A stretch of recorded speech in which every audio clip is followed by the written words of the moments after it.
Hi, my name is Frank Lavecchio, and I'm one of the medical directors of the Banner Poison, Drug, and Information Center. I'm a physician who originally trained in emergency medicine and then later on went on to do a fellowship in medical toxicology, and I also have a degree in public health. We see many times medications are transferred into these small little kits that have little letters on them, typically like Sunday, Monday, Tuesday, Wednesday, and they are very easy for adults to open, particularly patients with arthritis. It makes it easier than opening, other medications that are in the typical dispense canister or childproof containers. These are very easy for children to open also. And I'm not telling you to eliminate all medication in your house. What I'm trying to tell you is you should take time to walk around your house. If your toddler is 2 feet tall and his arms can reach up to about 3 feet, everything that he could reach that could be toxic should be 3 or more feet, preferably 4 feet or so. We like to put medications high, okay? And in the old days, it used to be that things underneath the kitchen sink is where we kept all toxic chemicals. If you have children, I always think of underneath the sink as kind of like the dungeon, the place where kids get sick. And there's many stories, we admit at least a kid or two a month, where they were going underneath the sink looking for something or playing with something, and they got toxic off of some chemical. So I don't know where that came up, where people started putting things underneath the sink, but I propose to you that you try to do just the opposite. For example, a common thing we see is something like rust remover or calcium and lye remover, because our water here in Arizona is so hard. This is CLR, and I'm not picking on this product, but oftentimes it contains an acid, a strong acid, that if a child ingests, it can burn their mouth, and God forbid can burn their esophagus. And we've certainly seen children who have burnt their esophagus and actually had to be on a feeding tube and actually have lost parts of their esophagus. And every year or so, we see a death from a chemical like that. So they are important, and we couldn't live in Arizona without some of these chemicals, but please, please, please keep them out of the way of children. There are lots of detergents that can be used. For example, this is a stain remover, etc. And if taken in high quantities, can cause problems in the child. If taken in high quantities, even in an adult, can cause problems. A lot of detergents in the old days, if you cursed or said a bad word, your parents would wash your mouth out with soap. Now, I'm not condoning that sort of practice. It would be considered child abuse in this day and age. But all those days are behind us. Soaps in the mouth are very, very harmful. They can be very harmful. And the ones that are typically harmful are the ones used for automatic dishwasher solution, detergents used to cleaning your laundry or laundry softener. Those can cause severe burns in the child's mouth, esophagus, and stomach. It's strongly discouraged to try to avoid ever letting them ingest those. There are these wonderful new tablets that came out that you can throw into your dishwasher, and they dissolve and they have everything together to make your glasses come out crystal clear without spots, etc. The unfortunate thing for us at the Poison Center is they look like a small bit of candy or a candy bar, and oftentimes have a nice fragrance, something minty or peppermint, typically ideal for a child to eat. A lot of people put things such as toilet bowl cleaners, etc., underneath their toilet. A lot of them have super high concentrated bleach, which can cause oral problems as discussed, and it could also cause respiratory problems. Another problem we see with products like this is I'm trying to clean my toilet. It's not getting really clean, and I put in something that has chlorine in it or a bleach-like product. And if that doesn't work, I go to another product. And mixing these products is notorious for causing problems. About once a month or so, we see somebody develop respiratory problems or breathing problems because they're mixing products.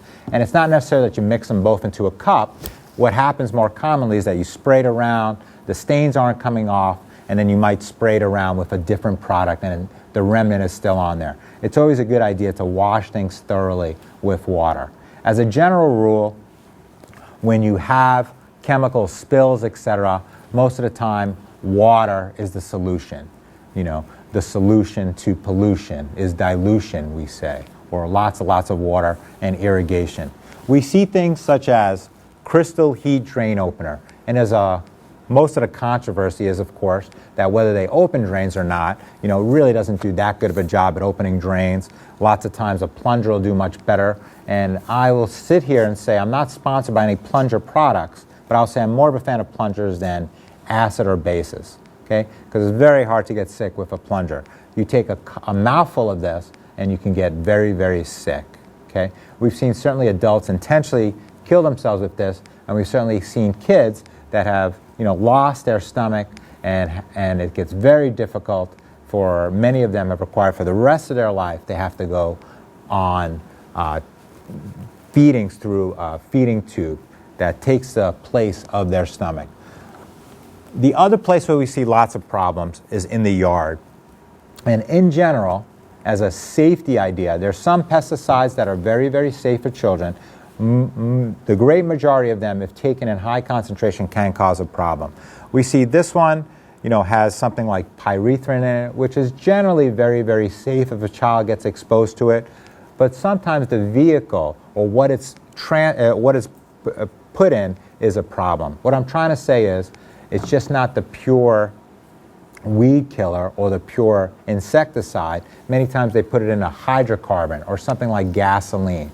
And we know a couple swigs of gasoline can cause really bad pneumonia in a child, and it can cause them to have breathing difficulty. And these are not things that happen once in a while. I will guarantee you that today at the Poison Center, we will have about a dozen calls of a child that gets into one of these products that we've discussed here. Okay? So I want to give you some take-home points. Anything that a child can reach with their hands should be kept high. Okay? If you want to be more thorough, it should be kept high or in a locked cabinet would be preferred. If you have medications, they should be, if they're in childproof containers, that's great. If they're not in childproof containers or one of these flip-open things, I clearly understand. We give these out all the time so the elderly can take medications or patients with arthritis, but I recommend that they go very, very high. The other interesting note is that at the American Academy of Poison Control Center, we're integrated and we try to do many studies, and we gave 3- and 4-year-olds and 5-year-olds one time as a study the child-proof containers, and in them we put M&Ms. Many medications look like M&Ms or candies or Skittles, for example, and we said to them, try to open this. And on average, it took a 4-year-old less than 5 minutes to open the child-proof containers. It's pretty darn easy once you get it. Now, the counter to that is, well, you shouldn't leave your child for more than 5 minutes. Well, that gets very, very tough for all of us know. Some of us take a 6-minute shower, for example. Okay? So I think those are important points for what's around the house. I think we should be very, very, very careful and try to minimize these. When we talk about cleaning products, some of them have great colors, and we see that they're very similar to some of the products out there, such as Gatorade or Propel or vitamin water. Just be really, really careful when you transfer them. Every month or every other month or so, we get somebody who drank a product. A product like Fabuloso comes to mind, and which is a detergent which can cause some toxicity and burns, and they'll transfer it into a smaller bottle. I realize for practical matters, that's some people do that. I would strongly discourage that, but if you did do that, to really label it clearly. We see people inadvertently drink those things, and we've certainly seen, unfortunately, deaths from people. We saw a recent death of someone who was jogging, went home, drank one of these products because he was extremely thirsty, and it turned out to be a very, very toxic substance.